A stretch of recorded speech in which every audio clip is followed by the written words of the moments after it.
വിവിധ രാജ്യങ്ങൾക്ക് മേൽ ചുമത്തിയ പകരച്ചുങ്കം റദ്ദാക്കിയ US സുപ്രീം കോടതി വിധി തള്ളി അമേരിക്കൻ പ്രസിഡന്റ് ഡൊണാൾഡ് ട്രംപ്. 5 മാസത്തേക്ക് ആഗോളതലത്തിൽ 10% പകരച്ചുങ്കം ഏർപ്പെടുത്തുമെന്ന് ട്രംപ് പ്രഖ്യാപിക്കുകയാണ്. 1974 വ്യാപാര നിയമപ്രകാരമാണ് ഉത്തരവ്.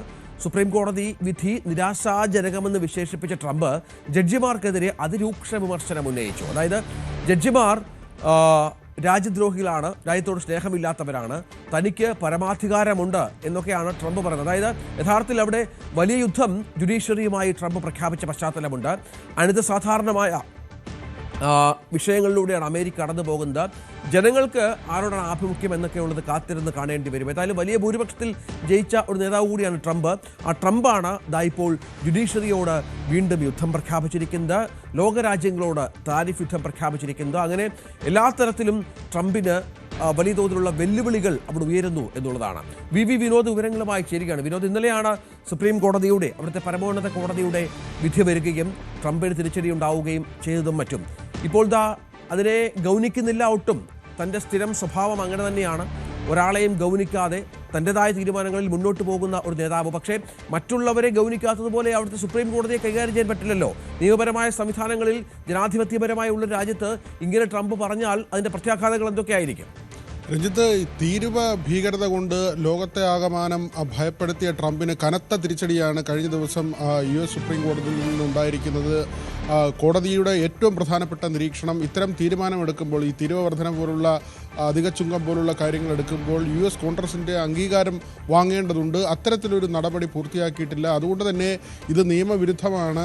മാത്രമല്ല രാജ്യത്തിൻ്റെ താല്പര്യം സംരക്ഷിക്കുന്നു എന്നൊരു കാര്യം കൂടി കോടതി ചൂണ്ടിക്കാട്ടുന്നുണ്ട്. ഇതിൽ 12 അമേരിക്കൻ സ്റ്റേറ്റുകളും അതോടൊപ്പം തന്നെ അവിടുത്തെ ചെറുകിട ബിസിനസ്സുകാരും ഉൾപ്പെടെ അതിൽ ഒരു കൂട്ടം ആളുകളുമാണ് ഈ ഹർജിയുമായി കോടതിയെ സമീപിച്ചത്.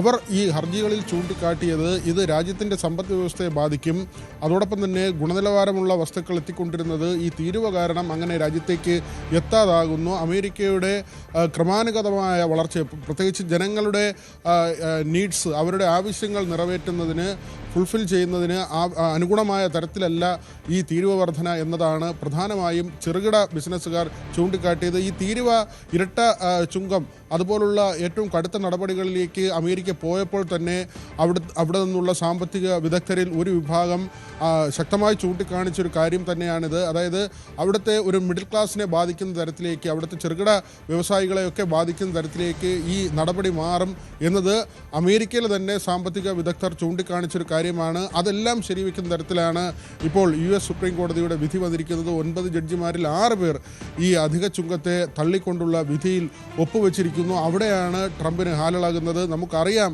രഞ്ജിത്ത്, ഇപ്പോഴത്തെ ഒരു സാഹചര്യമുണ്ട്. ഇറാനുമായുള്ള ചർച്ചകൾ നടക്കുകയാണ്. ഏത് സമയവും ഇറാനെ അമേരിക്ക ആക്രമിക്കും. അങ്ങനെ ഒരു യുദ്ധമുഖത്തേക്ക് അമേരിക്ക നീങ്ങുന്നതിനിടെയാണ് ഇത്തരത്തിലൊരു വിധി അവർക്ക് തന്നെ തിരിച്ചടിയായി വരുന്നത്. അതും രാജ്യത്തിനകത്തെ ഒരു നിയമ സംവിധാനം. ഇപ്പോൾ ട്രംപും നീതിന്യായ വ്യവസ്ഥയും തമ്മിൽ ഏറ്റുമുട്ടുന്ന നിലയിലേക്ക് പോകുന്നു. നമുക്ക് മറ്റൊരു കാര്യം ഇവിടെ സുപ്രധാനമായി പരിശോധിക്കേണ്ടത്, ഇനി ഇന്ത്യയുമായുള്ള കാര്യത്തിൽ എങ്ങനെയായിരിക്കും നടപടികൾ മുന്നോട്ട് പോവുക എന്നതാണ്. നേരത്തെ റഷ്യയിൽ നിന്ന് എണ്ണ ഇറക്കുമതി ചെയ്തതിൻ്റെ പേരിലാണ് ഇന്ത്യക്ക് അധിക ചുങ്കം ട്രംപ് ഏർപ്പെടുത്തിയത്. 50% വരെ തീരുവ എന്ന നിലയിലേക്കൊക്കെ കാര്യങ്ങളെത്തിയത്. പിന്നീട് അത് 18% ഈ കഴിഞ്ഞ ദിവസങ്ങളിൽ നടന്ന ചർച്ചയിൽ ധാരണയായിരുന്നു. ഏപ്രിലോടുകൂടി മാത്രമേ അത് പ്രാബല്യത്തിൽ വരികയുള്ളൂ. എങ്കിൽ തന്നെയും ഇത് ഇന്ത്യ, ബ്രസീൽ, കാനഡ പോലുള്ള രാജ്യങ്ങൾക്ക് വലിയ ചുങ്കം നേരത്തെ തന്നെ ട്രംപ് ചുമത്തിയിരുന്നൊരു സാഹചര്യമുണ്ട്. 50% വരെയൊക്കെയാണ് ബ്രസീലിനും ഈ തരത്തിൽ നികുതി ഏർപ്പെടുത്തിയിരുന്നത്. അതോടുകൂടി സുഗന്ധവ്യഞ്ജനങ്ങളടക്കം മത്സ്യവിഭവങ്ങളടക്കം അമേരിക്കയിലേക്ക് കയറ്റിവിടുന്നതിന് ഇന്ത്യക്കും മറ്റ് രാജ്യങ്ങൾക്കുമൊക്കെ വലിയ ബുദ്ധിമുട്ടുണ്ടായി.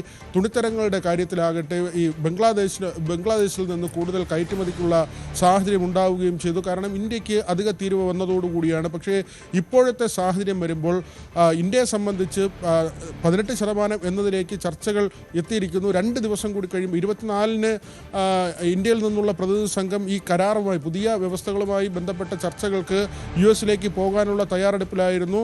ആ യാത്ര ഉണ്ടാകും എന്ന് തന്നെയാണ് മനസ്സിലാക്കുന്നത്. അടുത്ത മാസം ആദ്യത്തോടുകൂടി അമേരിക്കയിൽ നിന്നുള്ള പ്രതിനിധി സംഘവും ഇന്ത്യയിലേക്ക് എത്തുന്നുണ്ട്. അതിനുശേഷമായിരിക്കും ഏപ്രിലിൽ ഈ കരാർ പ്രാബല്യത്തിൽ വരിക. 18% എന്നത് ഈ കോടതി വിധി വരുന്നതിന് മുൻപ് തന്നെ ഇന്ത്യയെ സംബന്ധിച്ച് 18% നികുതി എന്നതിൽ ധാരണയായി തന്നെയായിരുന്നു. പക്ഷേ മറ്റ് ചില കാര്യങ്ങളിൽ ഇന്ത്യക്ക് ഈ ഒരു കോടതി വിധി കൊണ്ട് അനുകൂല സാഹചര്യങ്ങൾ ഉണ്ടാകുമോ, അല്ലെങ്കിൽ ചില തടസ്സങ്ങൾ മാറിക്കിട്ടുമോ എന്നതാണ് ഇപ്പോൾ ഇന്ത്യ പരിശോധിക്കുന്നത്. പ്രത്യേകിച്ച് റഷ്യയിൽ നിന്ന് എണ്ണ വാങ്ങുന്ന കാര്യത്തിലാണ്. അത് വെനസ്വേലൻ എണ്ണ വാങ്ങണം എന്ന ഒരു നിർദ്ദേശം അമേരിക്കയുടെ ഭാഗത്തുനിന്ന് വന്നു. അത് ഇന്ത്യ അംഗീകരിക്കുകയും ചെയ്തു. റഷ്യയിൽ നിന്നുള്ള ഇന്ധനത്തിൻ്റെ വാങ്ങൽ അത് കുറച്ചു കൊണ്ടുവരികയും ചെയ്തു. ഇന്ത്യയിലെ പെട്രോളിയം കമ്പനികൾ അത്തരത്തിലുള്ളൊരു നടപടിയിലേക്ക് പോവുകയും ചെയ്തിരുന്നു. തീർച്ചയായും അത് ഇപ്പോൾ ട്രംപിന് വലിയ തിരിച്ചടി സംഭവിക്കുന്നു. ജുഡീഷ്യറിയുമായി വലിയ പോരാട്ടത്തിലേക്ക് ട്രംപ് പോകുന്ന പശ്ചാത്തലമാണ്. നമുക്കിതിൻ്റെ നാൾ വഴികളിലേക്കൊന്ന് പോയാൽ ഏപ്രിൽ 2, 2025 ട്രംപ് US-ലേക്കുള്ള എല്ലാ ഇറക്കുമതികൾക്കും 10% പകരച്ചുങ്കം ഏർപ്പെടുത്തുന്നത്. ഇതിന് പുറമെ ചൈനയ്ക്ക് 34%, യൂറോപ്യൻ യൂണിയൻ 20%, ഇന്ത്യക്ക് 27%, ജപ്പാൻ 24%, ദക്ഷിണ കൊറിയയ്ക്ക് 26%, വിയറ്റ്നാമിന് 46%. അങ്ങനെ 60 രാജ്യങ്ങൾക്കാണ് അധിക ചുങ്കം നിരക്കുകൾ ചുമത്തുന്നത്. ഏപ്രിൽ 5 മുതലും ഉയർന്ന തീരുവകൾ ഏപ്രിൽ 9 മുതലും പ്രാബല്യത്തിൽ വരുമെന്ന് ട്രംപ് ഏപ്രിൽ 2 പ്രഖ്യാപിക്കുന്ന ഒരു അസാധാരണമായ സാഹചര്യം സംഭവിക്കുകയാണ്. അങ്ങനെ പല തോതിലുള്ള ചൈന US ഉൽപ്പന്നങ്ങൾക്കുള്ള പകരച്ചുങ്കം 84% അതേ ദിവസം തന്നെ. അങ്ങനെ വലിയൊരു വ്യാപാര യുദ്ധത്തിലേക്ക് ട്രംപ് പോവുകയാണ്. ഉടനെ ട്രംപ് 125% ചൈനയ്ക്കുള്ള ഉൽപ്പന്നങ്ങൾക്ക്. അങ്ങനെ അടിക്ക് തിരിച്ചടി എന്ന രീതിയിൽ ഓരോ രാജ്യങ്ങളുമായി വലിയ യുദ്ധത്തിലേക്ക് ട്രംപ് പോകുന്ന പശ്ചാത്തലമൊക്കെ ഉണ്ടായി. പ്രധാനമായും ചൈനയോടും ഇന്ത്യയോടും മറ്റുമായിരുന്നു ട്രംപിൻ്റെ പോര് എന്നുള്ളത് ഏറ്റവും പ്രധാനപ്പെട്ട കാര്യമാണ്. ഒപ്പം യൂറോപ്യൻ യൂണിയനുമായി ചർച്ചകൾ എങ്ങും എത്തിയില്ല. വ്യാപാര ചർച്ചകൾ എങ്ങും എത്തിയില്ലെങ്കിൽ 50% പകരച്ചുങ്കം ഏർപ്പെടുത്തുമെന്ന ഭീഷണി മുഴക്കുന്ന പശ്ചാത്തലം ഒക്കെ ഉണ്ടായി.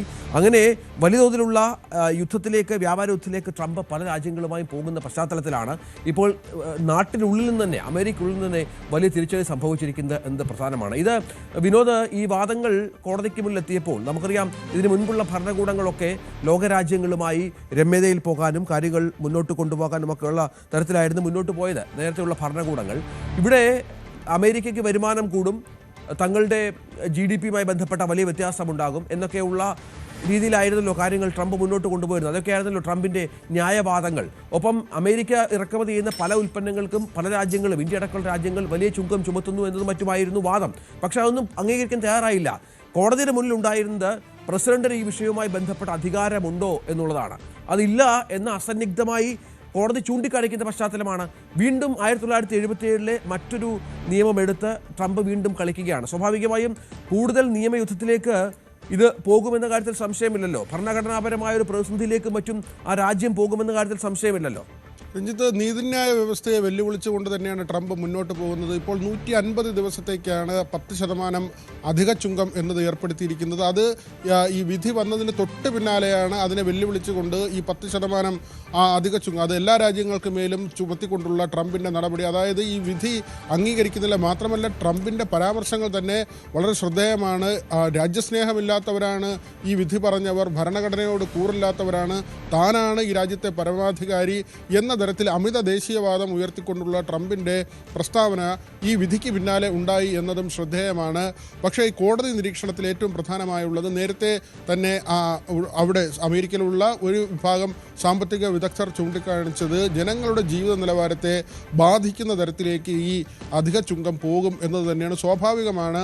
അത് കാലങ്ങളായി ഒരേ രീതിയിൽ വാണിജ്യപരമായ ഇടപെടൽ നടത്തിക്കൊണ്ടിരിക്കുന്ന സ്ഥാപനങ്ങൾക്ക് തിരിച്ചടിയാകും. മറ്റ് പല രാജ്യങ്ങളിൽ നിന്നും ഇറക്കുമതി ചെയ്തിരുന്ന സാധനങ്ങൾ അവരുടെ കൈകളിലേക്ക് എത്താതാകും. അത് വാങ്ങി ഉപയോഗിച്ചിരുന്ന ആളുകളിലേക്ക് അത് എത്താതാകും. അതൊക്കെ തന്നെ അവരുടെ ജീവിത നിലവാരത്തെ ബാധിക്കുമെന്ന വിലയിരുത്തൽ നേരത്തെ ഉണ്ടായിരുന്നതാണ്. അതൊക്കെ തന്നെ ശരിവെച്ചുകൊണ്ടാണ് കോടതിയുടെ വിധി ഉണ്ടായിരിക്കുന്നത്. പക്ഷേ നമ്മൾ വീണ്ടും പറയുന്നു, ഇന്ത്യയെ സംബന്ധിച്ച് ഈ 18% എന്നത് നേരത്തെ തന്നെ ധാരണയായി കഴിഞ്ഞു. അത് വെനസ്വേലൻ എണ്ണ കൂടുതലായി വാങ്ങാമെന്ന ഒരു ഉറപ്പിൻ്റെ അടിസ്ഥാനത്തിലാണ് അത്തരത്തിലൊരു നീക്കമുണ്ടാകുന്നത്. രഞ്ജിത്തും മാത്രമല്ല, ഇന്ത്യയും ചില ബദൽ വഴികൾ നേരത്തെ തന്നെ കണ്ടെത്തിയിരുന്നു. അമേരിക്ക ഈ അമിത ചുങ്കമായി പോയപ്പോൾ യൂറോപ്യൻ രാജ്യങ്ങളുമായി ഇന്ത്യ ഒരു കൂടുതൽ വാണിജ്യ കരാറുകളിലേക്ക് പോകുന്ന സാഹചര്യമുണ്ടായി. ബ്രിട്ടനുമായി ആ തരത്തിൽ 0 പെർസെൻറ്റേജ് നികുതിയിൽ എന്ന തരത്തിൽ ഏറ്റവും വിപ്ലവകരമായ ഒരു നീക്കം തന്നെ നടത്തി റഫാൽ വിമാനങ്ങളുടെ കാര്യത്തിൽ പ്രതിരോധ മേഖലയിൽ അടക്കം ഫ്രാൻസുമായി ബന്ധപ്പെട്ടുള്ള ഇടപാടുകളിലേക്ക് ഇന്ത്യ പോകുന്ന നില, അതായത് അമേരിക്കയെ ഒഴിവാക്കിക്കൊണ്ട് മറ്റ് രാജ്യങ്ങളിലേക്ക് വാണിജ്യം വർദ്ധിപ്പിക്കുന്ന ആ തരത്തിൽ അത് വികസിപ്പിക്കുന്ന തരത്തിലുള്ള നടപടികളാണ് രാജ്യത്തിൻ്റെ ഭാഗത്തു നിന്നുണ്ടായത്. ഈ വിധി വരുമ്പോൾ ഇന്ത്യ ഉറ്റുനോക്കുന്നത് റഷ്യയിൽ നിന്ന് എണ്ണ വാങ്ങുന്നതിന് ട്രംപ് ഏർപ്പെടുത്തിയ ഒരു നിരോധന നിർദ്ദേശമുണ്ട്, അത് മറികടക്കാൻ കഴിയുമോ എന്നതാണ്. കാരണം ഈ നികുതി അമിതമായി നികുതി ചുമത്തിയത് ശരിയല്ല, അത് രാജ്യതാൽപര്യത്തിനെതിരാണെന്ന് അമേരിക്കയുടെ സുപ്രീം കോടതി പറയുമ്പോൾ അതിൻ്റെ ഗുണം ലഭിക്കുന്നത് പ്രത്യേകിച്ച് ഇന്ത്യക്ക് ഇത്ര 140 കോടി ജനങ്ങളുള്ള ഇന്ത്യക്ക് സ്വാഭാവികമായും ഏറ്റവും പ്രയോജനകരമായ രീതിയിൽ ഇന്ധനം ഉപയോഗിക്കേണ്ടി വരും, അല്ലെങ്കിൽ ആ തരത്തിലുള്ള ഇന്ധനം ഉപയോഗിക്കേണ്ടി വരും. ഇപ്പോൾ വെനസ്വേലയിൽ നിന്ന് എണ്ണ വാങ്ങുമ്പോൾ ഇവിടുത്തെ റിഫൈനറീസിൻ്റെ പ്രവർത്തനങ്ങൾ അല്ലെങ്കിൽ അത് പ്യൂരിഫൈ ചെയ്യുന്ന സംവിധാനങ്ങളെല്ലാം തന്നെ കുറേ മാറ്റം വരുത്തേണ്ടി വരും. അതൊക്കെ തന്നെ ഭാരിച്ച സാമ്പത്തിക ചിലവിലേക്ക് കൊണ്ടെത്തിക്കും. അങ്ങനെയുള്ള പ്രശ്നങ്ങൾ ഇന്ത്യൻ എണ്ണ കമ്പനികൾ അഭിമുഖീകരിക്കുന്നുണ്ട്. ഒരുപക്ഷെ ഈ വിധിയുടെ പശ്ചാത്തലത്തിൽ റഷ്യൻ എണ്ണ ഇറക്കുമതി ചെയ്യുന്നതിന് മറ്റ് തടസ്സങ്ങളില്ലെങ്കിൽ